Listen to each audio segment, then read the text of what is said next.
Welcome to Rifaz kitchen. இது வரைக்கும் நீங்கள் ரிஃபாஸ் கிச்சனை சப்ஸ்கிரைப் பண்ணலையா? அப்போ மறக்காம உடனே சப்ஸ்கிரைப் பண்ணிக்கோங்க.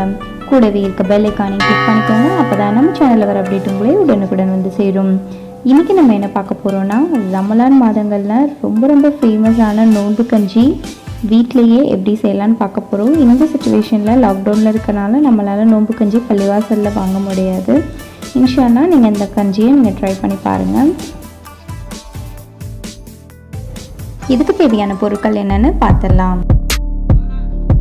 இப்போ ஒரு பவுலில் அரை கப் அளவில் அரிசி எடுத்திருக்கேன். நான் பார்த்திங்கன்னா பச்சரிசி எடுத்திருக்கேன். ரமலான் நோன்பு கஞ்சி நிறைய விதமாக நம்ம செய்யலாம். நான் இன்றைக்கி பச்சரிசி வச்சு உங்களுக்கு செஞ்சு காட்ட போகிறேன். இன்ஷா அல்லாஹ் ஃப்யூச்சர் ரெசிபியில் நம்ம வேறு நோன்பு கஞ்சி ரெசிபிஸ் பார்க்கலாம்.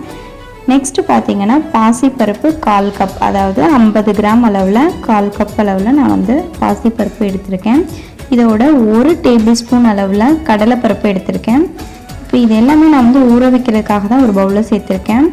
ஒரு 3/4 டீஸ்பூன் அளவில் வெந்தயம் எடுத்திருக்கேன். நான் வெந்தயத்தையும் இதோடய மிக்ஸ் பண்ணி விட்டு ஊற வச்சுருவேன். இது எல்லாத்தையும் மிக்ஸ் பண்ணிவிட்டு இதுக்கு தேவையான அளவுக்கு தண்ணி ஊற்றிட்டு இதை ஒரு 30 மினிட்ஸ்க்கு நான் ஊற வைக்க போகிறேன். 30 மினிட்ஸ் இது நல்லா ஊறி வந்ததுன்னா நம்ம குக் பண்ணும் போது நல்லாவே வெந்துடும். நிறைய தண்ணி ஊற்றிட்டு இதை நம்ம ஊற வச்சுக்கலாம். இது மாதிரி நம்ம ஊற வச்சு செய்கிறனால சீக்கிரமாக நம்மளுக்கு குக் ஆகிடும் ரைஸு. பருப்பும் பார்த்திங்கன்னா நான் கடலைப்பருப்பு சேர்த்துருக்கனால இது நல்லா ஊற வச்சா தான் நல்லா வேகும். இப்போது நம்மளுக்கு கஞ்சிக்கு தேவையான பொருட்கள் என்னென்னு பார்த்துடலாம். ஸ்டவ்வை ஸ்விட்ச் ஆன் பண்ணிவிட்டு நான் குக்கர் எடுத்து வச்சுருக்கேன். நான் குக்கரில் தான் இன்றைக்கி செய்ய போகிறேன்.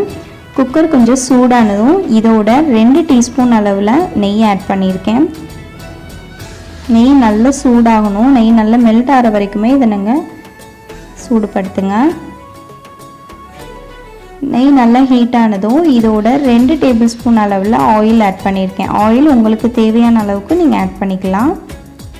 இப்போ ஆயிலும் நெய்யும் சூடாக 2 ஏலக்காய் 2 கிராம்பு சேர்த்துருக்கேன். இதோட ஒரு 2 சின்ன துண்டு பட்டை ஆட் பண்ணியிருக்கேன்.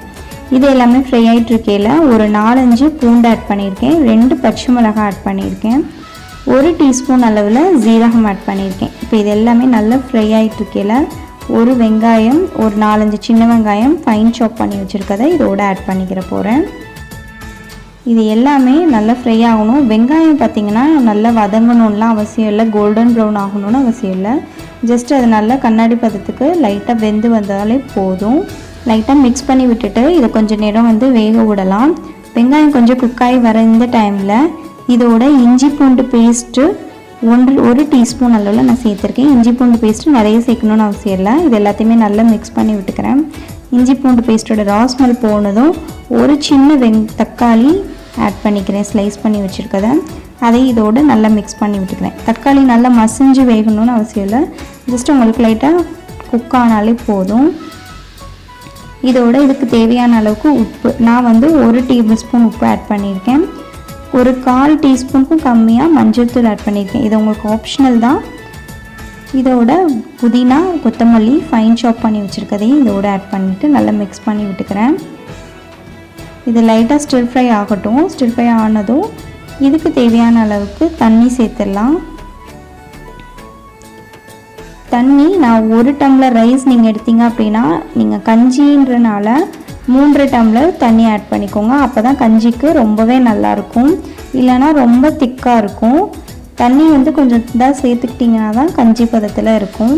இப்போ இது எல்லாத்தையுமே நல்லா மிக்ஸ் பண்ணி விட்டுக்கிறேன். நல்லா இந்த தண்ணி கொதிச்சு வரட்டும். கொதிச்சு வர வரைக்கும் வெயிட் பண்ணலாம். வெயிட் பண்ணிவிட்டு நம்ம அரை மணி நேரம் ஊற வச்சுருக்க அரிசியை வாஷ் பண்ணிவிட்டு வடிகட்டி வச்சுருக்கோம். அந்த அரிசியை இதோடு சேர்த்துக்கலாம். சேர்த்துட்டு மிக்ஸ் பண்ணி விட்டுக்கிறேன். இப்போ இது லைட்டாக கொதிச்சு வர டைமில் நம்ம குக்கர் மூடி வச்சிடலாம். குக்கர் ஒரு 5 விசிலுக்கு லோ ஃப்ளேம்லேயே வச்சுட்டு நான் விட்டுறேன். 5 விசிலுக்கு நல்லா வேகட்டும். 5 விசிலுக்கு அப்புறமா ஓப்பன் பண்ணி பார்க்கலாம். ஸ்டவ்வை ஸ்விட்ச் ஆஃப் பண்ணிவிட்டு 5 விசிலுக்கு அப்புறமா ஓப்பன் பண்ணி பார்க்குறேன். ரொம்பவே சூப்பராக குக் ஆகிடுச்சு ரைஸு. பாருங்கள், அதனால தான் நம்ம ரைஸு முன்னாடியே ஊற வச்சோம். இப்போ இதில் கொஞ்சமாக தண்ணி ஆட் பண்ணிக்கிறேன் திக்காக இருக்கனால. இதோட 1 கப் அளவில் தேங்காய் பால் ஆட் பண்ணியிருக்கேன். தேங்காய் பால் லாஸ்ட்டாக தான் சேர்க்கணும். சேர்த்துட்டு லைட்டாக மிக்ஸ் பண்ணி விட்டுருங்க. இது ஒரு 5 மினிட்ஸ் லோ ஃப்ளேம்லேயே வச்சு குக் பண்ணுங்கள். 5 மினிட்ஸ்க்கு அப்புறமா ஸ்டவ்வை ஸ்விட்ச் ஆஃப் பண்ணிக்கலாம். நல்லா கொதிச்சு வரும். கொதிச்சு வர டைமில் நம்ம ஸ்டவ்வை ஸ்விட்ச் ஆஃப் பண்ணிடலாம். ரொம்ப ரொம்ப டேஸ்டியான பள்ளிவாசலில் கிடைக்கிற லுக்கோட பள்ளிவாசலில் கிடைக்கிற டேஸ்டியான நோன்பு கஞ்சி நம்மளுக்கு இப்போ ரெடி ஆயிடுச்சு. இந்தளவு வந்து உங்களுக்கு திக்காக இருக்கணும்.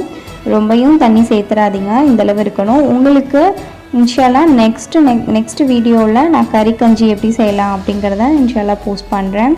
இந்த வீடியோ உங்களுக்கு ரொம்ப பிடிச்சிருக்கும்னு நினைக்கிறேன். இன்ஷால்லா இந்த சிச்சுவேஷன் வரக்கு எல்லாருமே துவா செய்யுங்க. வரப்போகிற வீடியோஸில் இன்ஷால்லா நிறைய ரமதான் ரெசிபீஸ் பார்க்கலாம் ரிஃபாஸ் கிச்சனில்.